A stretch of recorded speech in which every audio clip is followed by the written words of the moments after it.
ரொம்ப கீழே இருந்து தான் வந்திருக்கேன். ஒரு அடியாக எடுத்து வச்சு தான் இந்த ஸ்டேஜுக்கு வந்திருக்கேன். ஹீரோயினை விட அழகாக இருந்தேன்னா எனக்கு சாயம் பூசிடுவாங்க.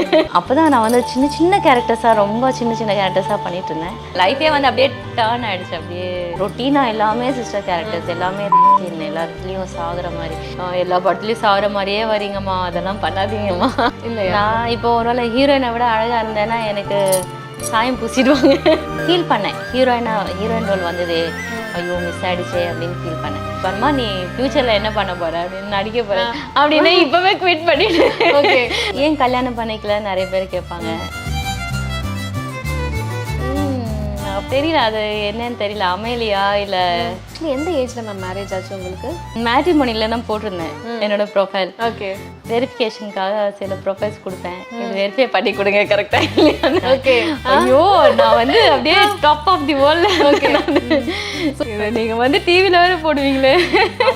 கீழே இருந்து தான் வந்திருக்கேன். ஒரு அடியாக எடுத்து வச்சு தான் இந்த ஸ்டேஜுக்கு வந்திருக்கேன். நான் ஒவ்வொரு கேரக்டர் இப்போ நான் சொல்லியிருக்கேன், நிறைய இன்டர்வியூஸில் சொல்லியிருக்கேன், நான் ஃப்ரெண்ட்ஸ் கேரக்டரில் பண்ணியிருக்கேன்.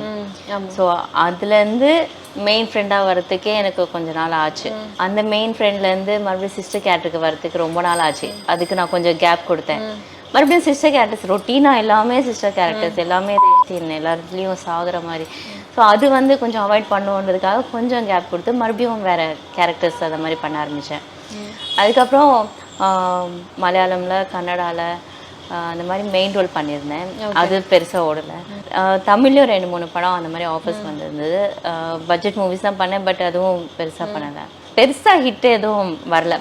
அப்புறம் தான் நினச்சேன், ஓகே நான் வந்து கேரக்டர் ஆர்டிஸ்டாகவே நம்ம வந்து நல்ல ரீச் ஆகுது எனக்கு அப்படின்னு சொல்லி நல்ல கேரக்டர்ஸ் செலக்ட் பண்ண ஆரம்பித்தேன். அதுக்கப்புறம் நான் ரொம்ப கெரியர்லேயே ரொம்ப கான்சென்ட்ரேட் பண்ணிட்டேன். ஸோ ஆக்சுவலி மேரேஜ் ஆகிடுச்சுன்னா எனக்கு வந்து ஓகே செட்டில் ஆகிடணும், ஹஸ்பண்டு, ஃபேமிலி இந்த மாதிரியே இருக்கணும் அப்படின்னு தான் எனக்கு ஆசை.